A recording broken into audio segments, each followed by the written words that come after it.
de Luc 18. Oui, un peu libre. Hein, Luc 18, verset 27. Oui, vas-y, non, ça tu veux dire.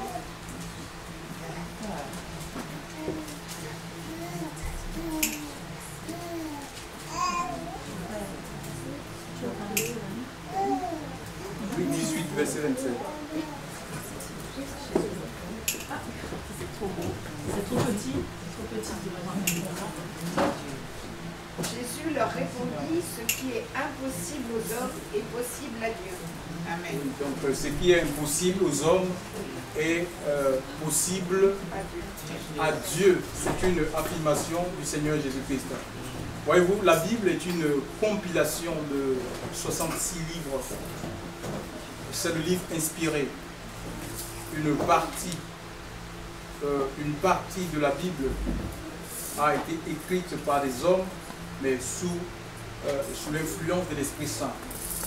L'apôtre Pierre, qui était un des disciples de Jésus, il a marché avec lui, il avait été choisi.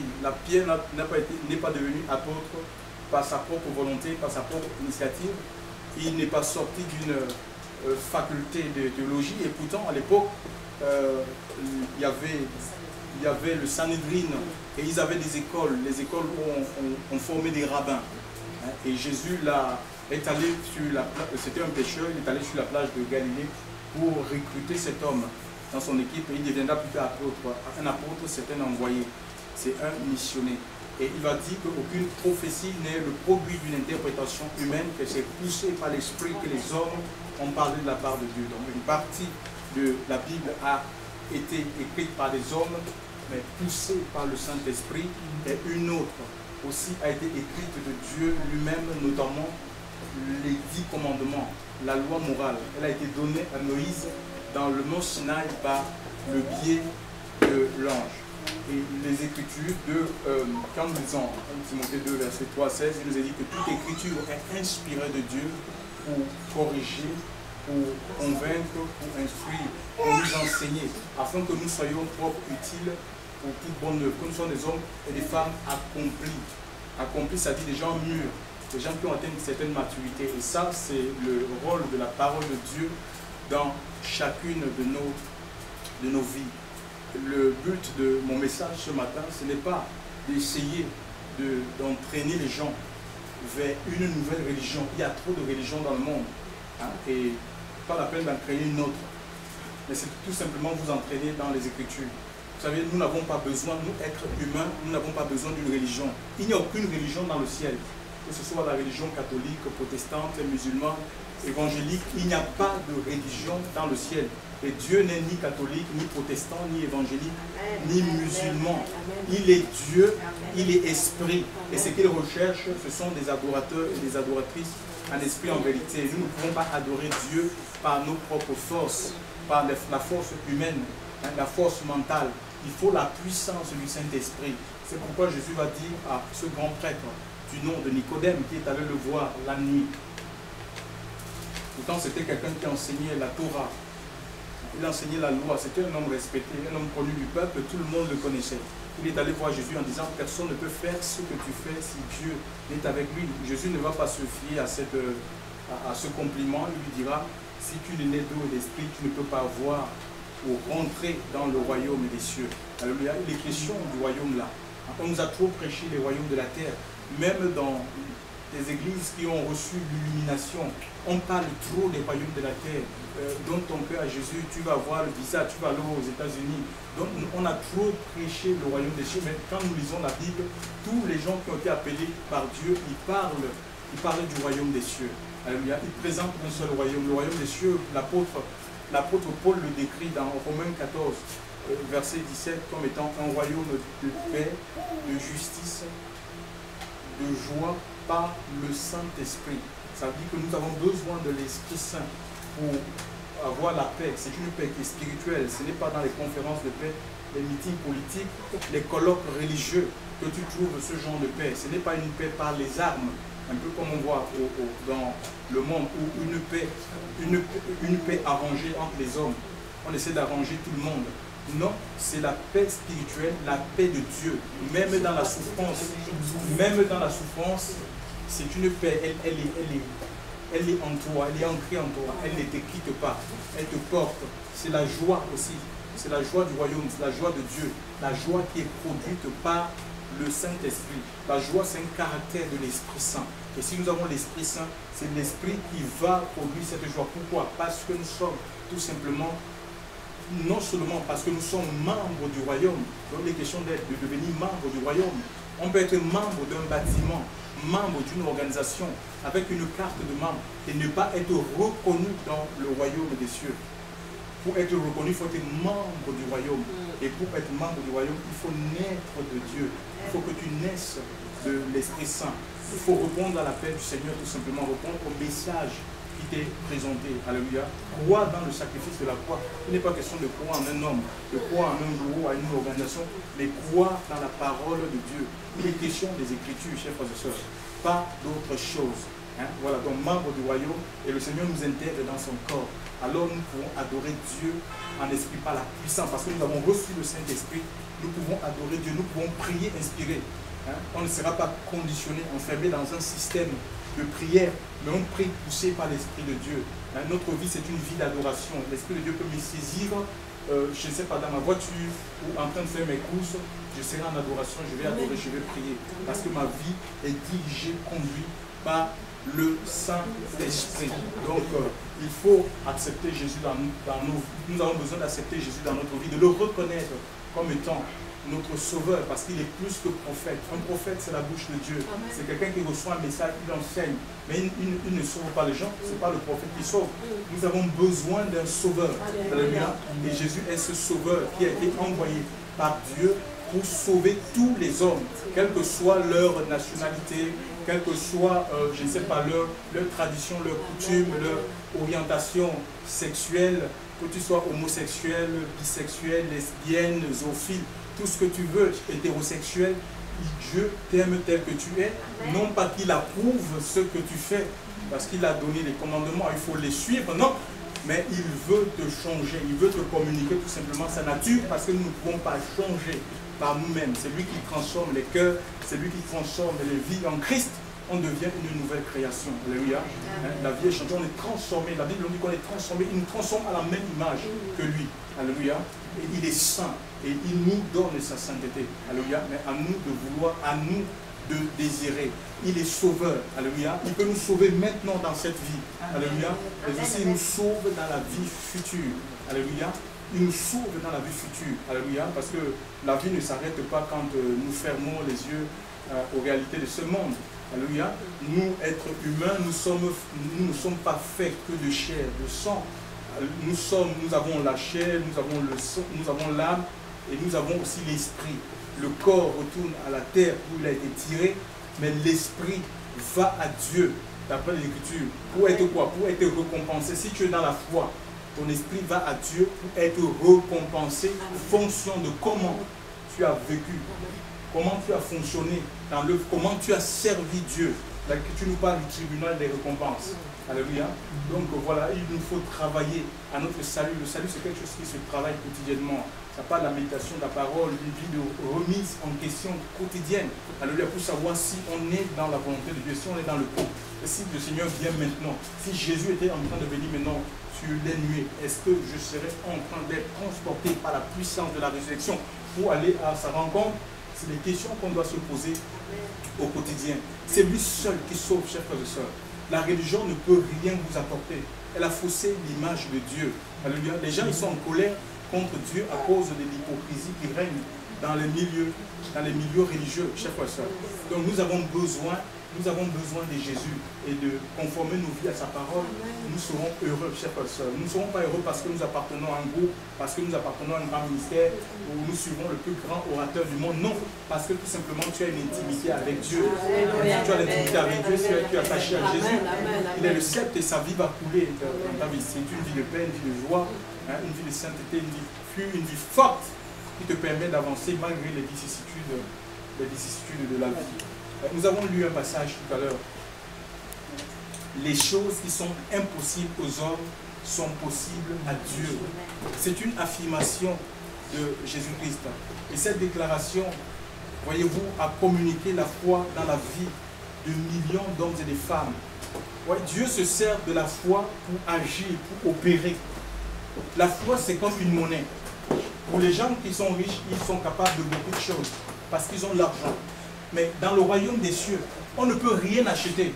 Tu ne peux pas acheter la paix avec ton argent. Tu ne peux pas acheter, je ne sais, tu n'achètes rien. Tu ne peux pas acheter le pardon de tes péchés. C'est vrai que dans les milieux religieux où nous étions, on nous a prêché les indulgences pontificales. Où, ben voilà, si tu peux pas, le pardon, c'est le pardon moyennant finance. C'est-à-dire que si tu as l'argent, tu as fini de pécher. Bon, tu vas aller donner ton argent à un prêtre et puis il va dire, ma fille, tes péchés sont pardonnés. Et tes péchés que tu peux commettre aujourd'hui, que tu as commis hier, et les péchés futurs, tu peux payer. C'est impossible. Jésus a payé de sa vie. C'est comme si on annulait l'œuvre de la croix. Non. C'est la foi qui opère dans le royaume des cieux. Si vous allez au Nigeria, même si vous avez des euros, c'est une monnaie qui n'est pas... En fait, c'est pas la monnaie de la nation. Il faut aller dans soi, il faut aller pour l'utiliser, il faut aller dans une structure de change. Hein? Il faut que cette monnaie soit transformée en monnaie locale. Si tu vas au Nigeria, tu n'achètes pas, même si tu as des euros. Il faut que tu utilises, parce qu'on connaît le naira. C'est le naira qui fonctionne. Et pour le royaume des cieux, c'est la foi. Amen. Elle est à la portée de tous. Amen. La foi est à la portée de tous. Amen.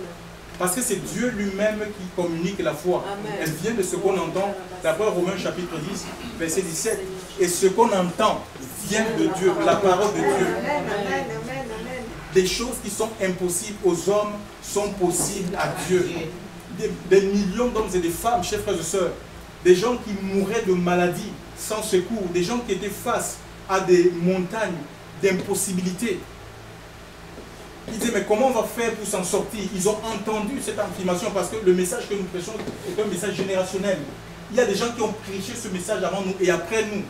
Puisque nous sommes éphémères, nous sommes de passage sur la terre. Il y a des gens qui prêcheront, qui vont perpétuer ce message.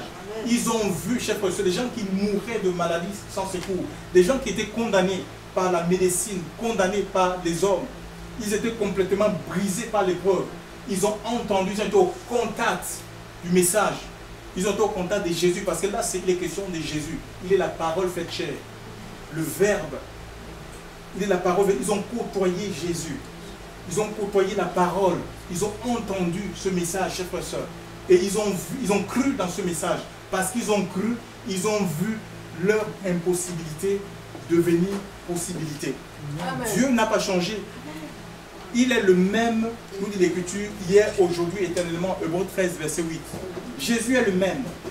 Et si nous aussi, en notre temps et notre génération, nous voulons voir nos impossibilités devenir possibilités, il nous faut tout simplement, il faut qu'on engage notre vie envers ce message, qu'on ouvre notre cœur, chers frères et sœurs. Et le Seigneur, c'est le Seigneur qui va agir, c'est lui qui va opérer, c'est lui qui va transformer notre situation. C'était juif, ceux qui avaient appris. Parce que la connaissance, chers frères et sœurs, c'est un problème ça peut être un handicap pour la foi, pour expérimenter la puissance de Dieu. Ils vont dire à Jésus, mais qui es-tu pour qu'on croie en toi?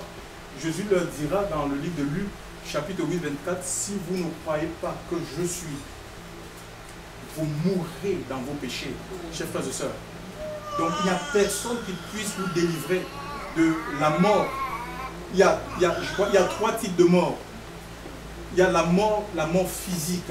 Hein, tout le monde la connaîtra. Tous on va passer chacun à son tour. On va connaître cette mort.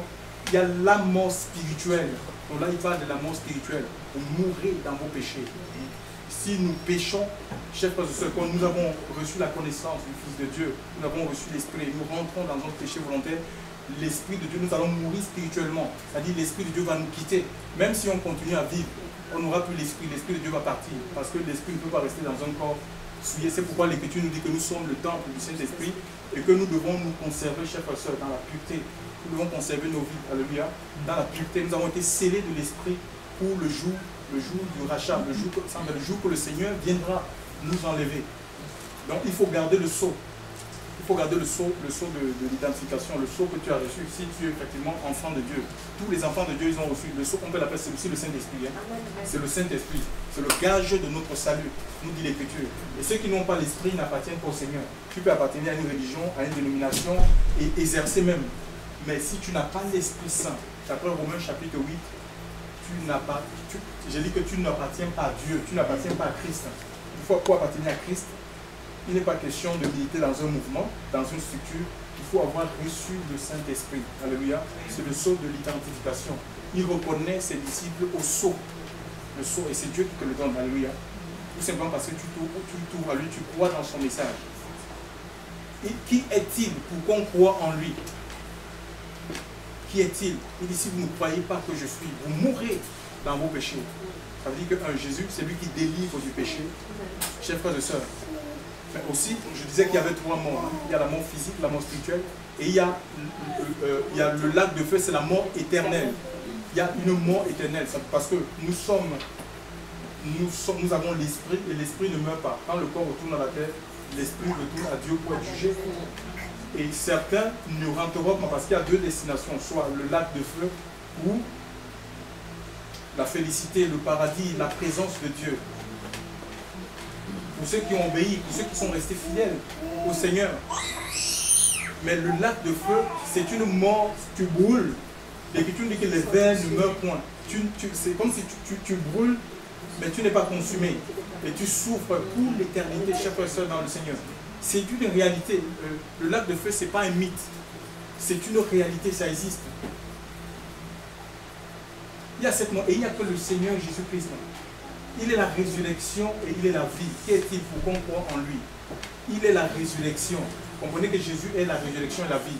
Donc il y aurait une résurrection des morts. De même que nous avons des prémices dans la Bible. Par exemple, Lazare était mort 4 jours.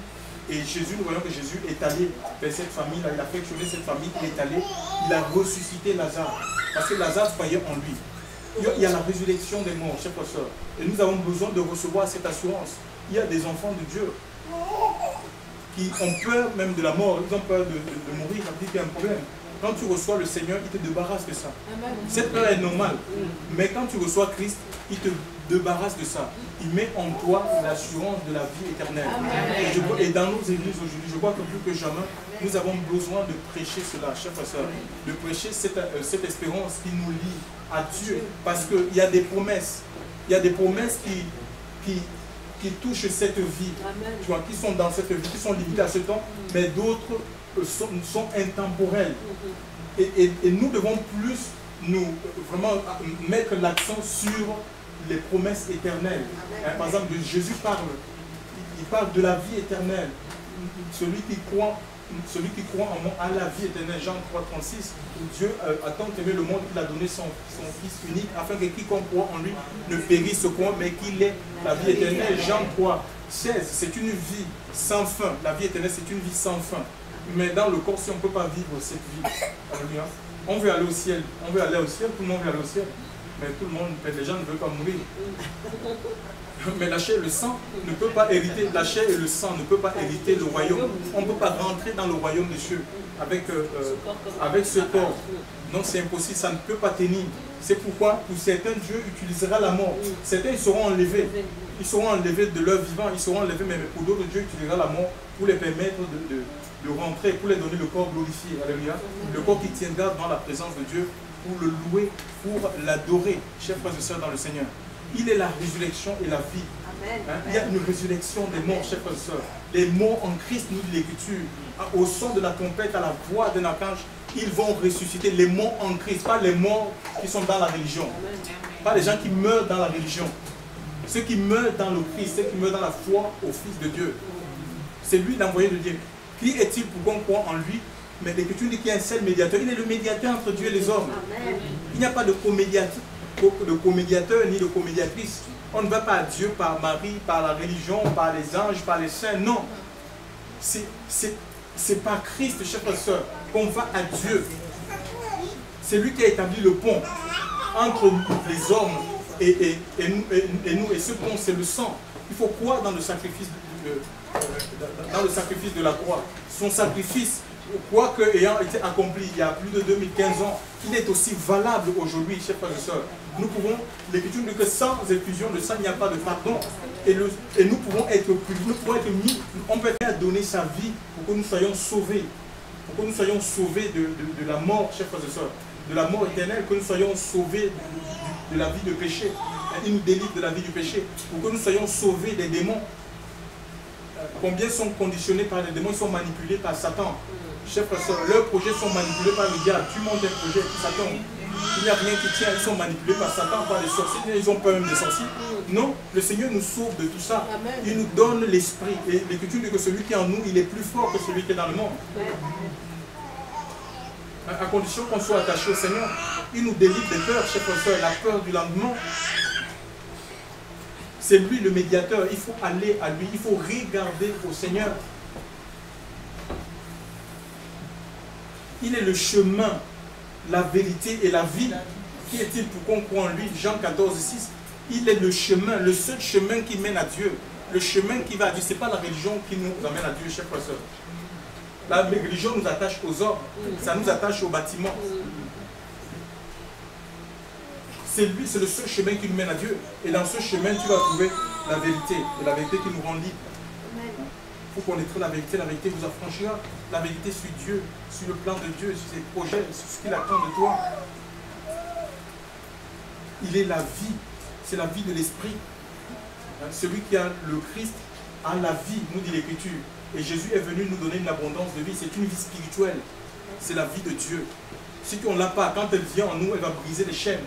Si ce sont les chaînes de malédiction, de possession et d'envoûtement, ces choses vont partir de nos vies. Et plus la vie de Dieu va nous gagner, au moins le monde aura son influence. Parce que nous sommes dans le monde, on subit des influences. On peut être influencé par le monde, on peut avoir peur, on peut vivre dans la peur. Il y en a, ils ont peur même de leur boîte aux lettres. Voilà les impôts qui vont arriver. Ils ont peur même de leur boîte aux lettres. Le Seigneur te délivre de ces peurs. C'est des réalités que je suis en train de vous dire. Amen, amen. Dieu délivre, chers frères et sœurs. Le Seigneur sauve. Il rachète. On n'a pas besoin d'entendre 1000 prédications, 1000 prédicateurs. Le témoignage que tu as reçu, même de tes propres enfants, le message que tu entends ce matin, c'est suffisant pour que tu puisses expérimenter la puissance de Dieu. Amen. C'est suffisant. Si on reste dans l'incrédulité, dans le doute, Dieu ne peut pas agir. Amen. Aussi puissant qu'il soit. Amen. Il ne peut rien faire, chers frères et sœurs. Dans une vie là où il y a l'incrédulité, là où il y a le doute, là où il y a l'hésitation, aussi puissant qu'il soit, il ne peut rien faire, chers frères et sœurs. Le Seigneur veut agir. Il veut se manifester, chers frères et sœurs. Il veut se glorifier. La naissance de Jésus, relève de l'impossible. Sa naissance relève de... Donc, il n'y a rien qui soit impossible à Dieu. L'Écriture dit que tout est possible à celui qui croit. Là où la médecine t'a condamné, le Seigneur est capable de lever cette condamnation. Amen. Là où les hommes, peut-être les hommes, ils ont mis des limites dans ta vie, des limitations, ils ont dit, ben, tu n'arriveras pas à ça. Ah, si, le Seigneur est capable de... Le Seigneur lève ses barrières. Il est tout puissant, il lève ses barrières, il nous amène au large, nous dit l'Écriture.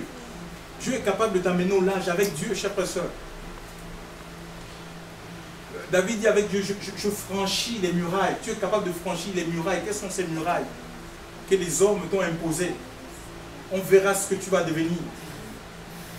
Avec Dieu, on franchit les murailles, chers frères et sœurs. Dieu nous mène au large.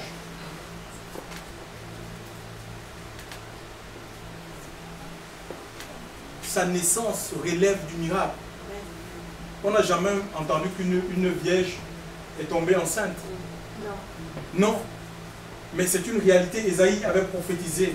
Et cela s'est confirmé. L'ange a visité, l'ange Gabriel a visité Marie, est allé vers Marie en lui disant, voici une grâce qui t'a été faite. Tu deviendras enceinte. Tu concevras un fils, on lui donnera le nom d'Emmanuel. Et Marie elle-même, elle ne comprenait que, mais moi qui suis vierge, comment cela se fera-t-il? L'ombre du Tout-Puissant te couvrira et le Saint-Esprit viendra sur toi. C'est pourquoi le Saint enfant sera appelé fils de Dieu. Il est né de l'Esprit de Dieu. Alléluia. Jésus est né de l'Esprit de Dieu. C'est impossible pour les hommes, ce n'est pas acceptable pour les hommes. Les choses qui sont impossibles aux hommes sont possibles à Dieu. Amen.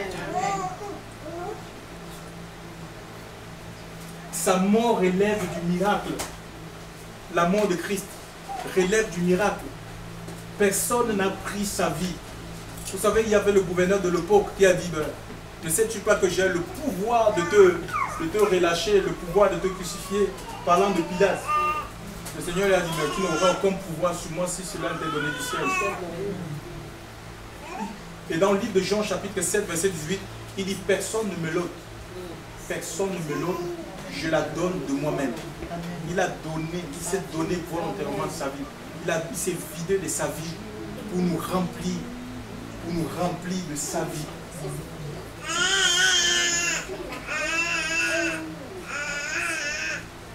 Son ascension relève du miracle. L'ascension de Christ relève du miracle. Les gens vont au ciel, ils vont dans la lune, dans les fusées Ariane, Sputnik 2, je ne sais pas moi, des avions, mais Jésus est allé au ciel transporté par la puissance de Dieu, sous les airs, chers frères et sœurs. Et au même moment, il y a quelque chose de miraculeux qui s'est produit, alors qu'il est assis à la droite de Dieu. Il est revenu, mais cette fois-ci pas physiquement, spirituellement, par le Saint-Esprit. Et comme son ministère à l'époque était limité sur le territoire de la Palestine, parce que Jésus ne pouvait pas opérer et en Palestine, et aux États-Unis, et je ne sais pas, en Afrique, par l'Esprit Saint, il peut, habitant les corps, habitant ceux qui croient en lui, il est capable, lui, d'opérer partout. Au moment où je suis en train de vous parler, au moment où je suis en train de vous parler, au moment où je suis en train de vous parler, sachez, même s'il fait encore nuit aux États-Unis, le message de l'évangile est prêché. Que ce soit au Japon, le message de l'évangile est prêché. Les âmes se donnent par milliers à Christ.